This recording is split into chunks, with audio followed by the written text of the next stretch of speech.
ఈ చంద్రబాబు నాయుడు గారి పాలనలో అసహనం అనేది ఏ స్థాయిలోకి పోయింది అని అంటే, ఏడాది కాలంలో ఈ ప్రభుత్వంలో ఏ ప్రభుత్వము కూడా గతంలో ఎప్పుడు చూడని విధంగా వ్యతిరేకతను చంద్రబాబు నాయుడు గారు ఈరోజు చూస్తూ ఉన్నారు.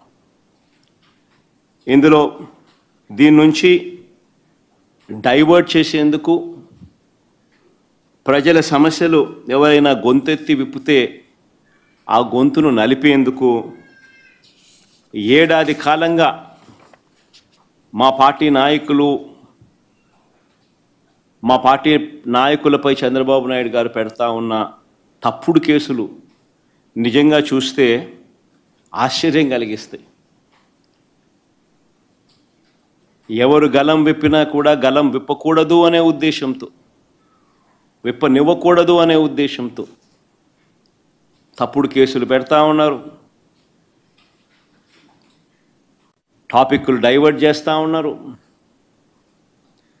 ఈ తప్పుడు కేసుల సాంప్రదాయాన్ని మరింతగా కొనసాగిస్తూ మొన్న కరెక్ట్గా నా ప్రోగ్రాంకు ముందు రోజున టాపిక్ డైవర్ట్ చేసేందుకు ఉపయోగపడుతుందనే ఉద్దేశం కూడా ఒక కారణం. రెండో కారణం, గొంతు నొక్కాలి ఎవరైనా కూడా తనకు వ్యతిరేకంగా మాట్లాడితే అన్న కారణం రెండోది. చెవిరెడ్డి భాస్కర్ రెడ్డిని అరెస్ట్ చేయడం నిజంగా ఆశ్చర్యం కలిగించే విషయం. అసలు భాస్కర్ని అరెస్ట్ చేసిన తీరుని చూస్తే అసలు ఇంతకుముందు మీరంతా కూడా చూస్తూ ఉన్నారు. సంవత్సరం నుంచి ఏ రోజన్నా కానీ భాస్కర్ పేరు లిక్కర్లో ఎక్కడన్నా కనిపించిందా, వినిపించిందా? ఎవడన్నా విన్నాడా? ఎవడన్నా ఎప్పుడన్నా విన్నాడా?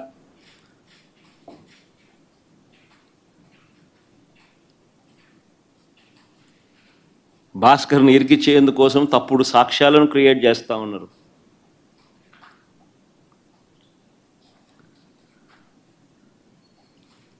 ఆశ్చర్యం కలిగించే విషయం ఏంటంటే, భాస్కర్ గన్మెన్ను అంటే పోలీస్ కానిస్టేబుల్ను పిలిచి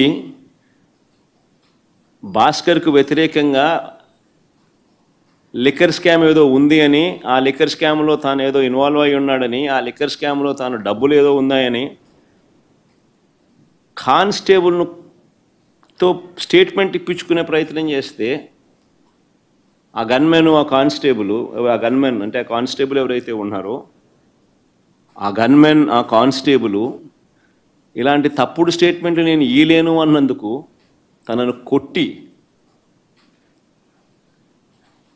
చిత్రహింసలకు లోను చేస్తే, ఆ దెబ్బలు తిన్న కానిస్టేబుల్, సిట్టింగ్ కానిస్టేబుల్, డ్యూటీలో ఉన్న సిట్టింగ్ కానిస్టేబుల్, దెబ్బతిన్న కానిస్టేబుల్ ఏకంగా వీడియో తీసి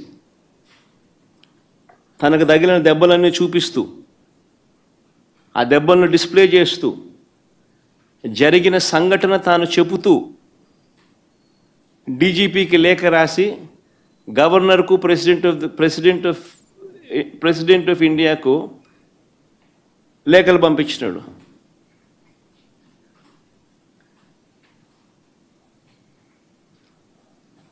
కోర్టులో కేసు వేసినాడు. నిన్న ఆ కేసు హియరింగ్ కూడా వచ్చింది.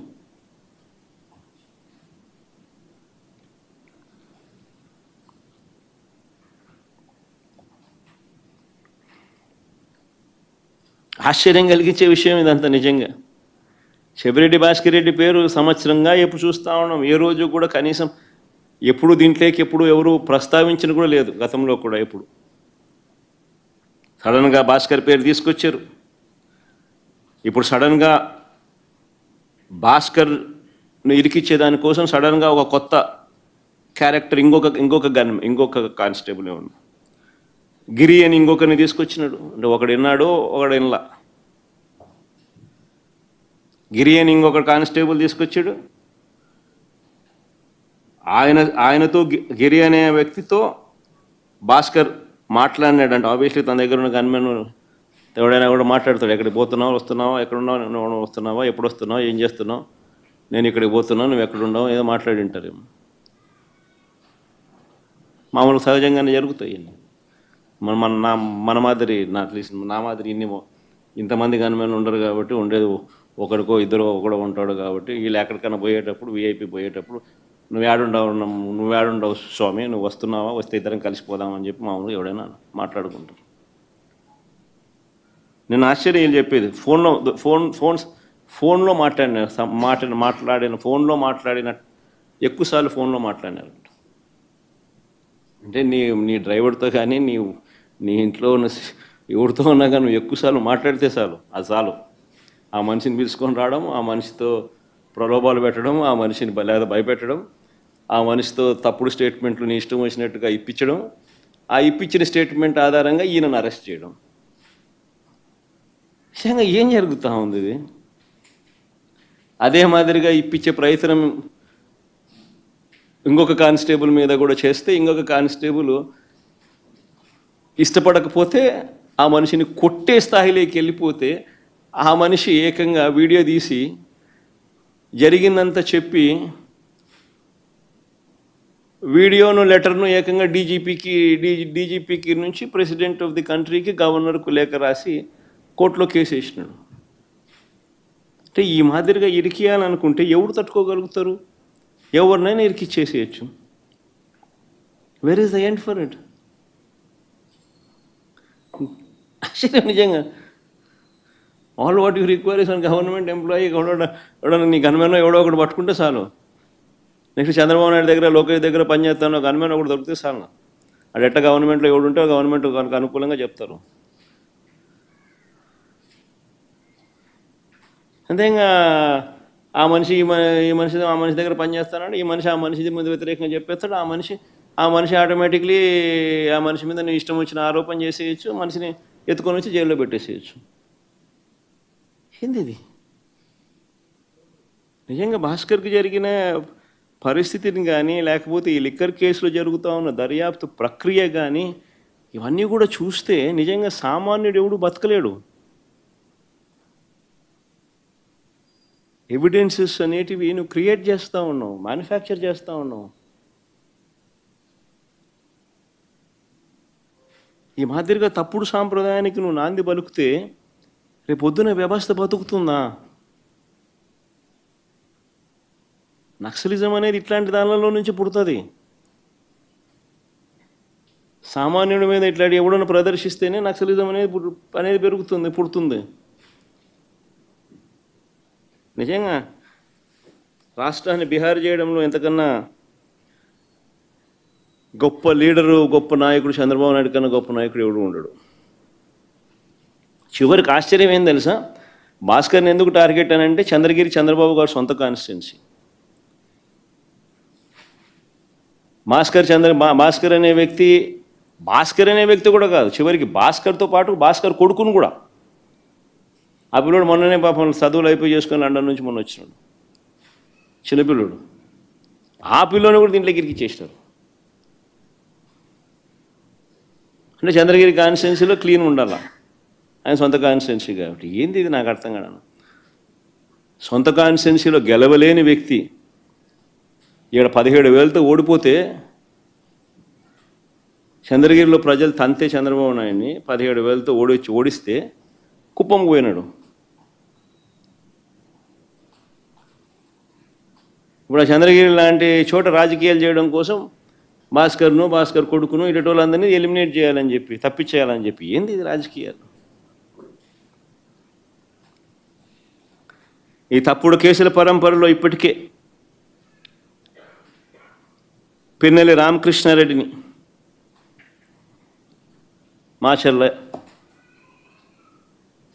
2009 ఎమ్మెల్యే, 2012 ఎమ్మెల్యే, 2014 ఎమ్మెల్యే, 2019 ఎమ్మెల్యే, 4 సార్లు ఎమ్మెల్యే. 2024లో మొన్న ఒకసారి ఓడిపోయినాడు. ఆ కాన్స్టిట్యున్సీలో ఆజమాయిషీ కోసం పిన్నెల్లి రామకృష్ణారెడ్డిని తప్పుడు కేసుల్లో ఇరికిచ్చే కార్యక్రమం. నందిగాం సురేష్ను, ఎక్స్-ఎంపీ, దళితుడు,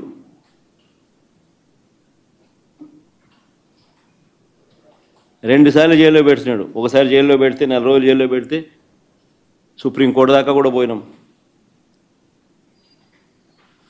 కింద మీద పడి ఎట్లనో తనను విడిపించుకొని వచ్చినాం. బెయిల్ తీసుకొస్తే మళ్ళా అరెస్ట్. ఇప్పుడు మళ్ళా దాదాపుగా 3 వారాల నుంచి జైల్లో ఉన్నాడు. సురేష్ భార్య ఆవిడ మీద కూడా కేసులు.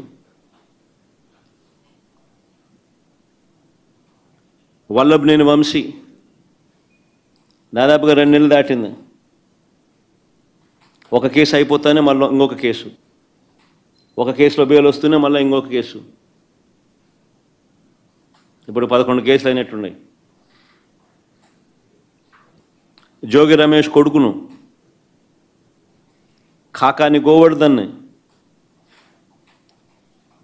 కృష్ణమోహనను నా ఓఎస్డి పాపం ఆయన చూస్తే కూడా అసలు ఎవడైనా కూడా జాలి అనిపిస్తుంది.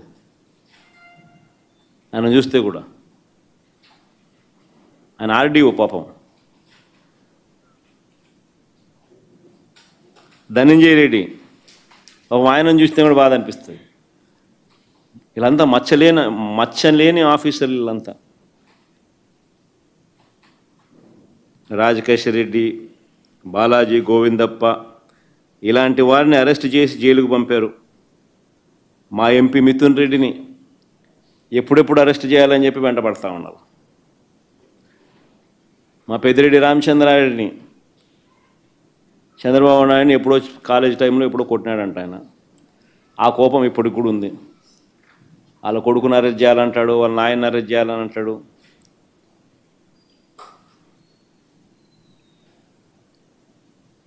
పేరుని నాని బాబు కనపడలే ఈరోజు, మామూలుగా ఇప్పుడు ఉంటాడు. ఆయన మీద కూడా తప్పుడు కేసుల మీద తప్పుడు కేసులు. పేరునేని భార్య పాపం జయసుధమ్మ, ఆమెను కూడా పాపం. కొడాలి నాని, జోగి రమేష్,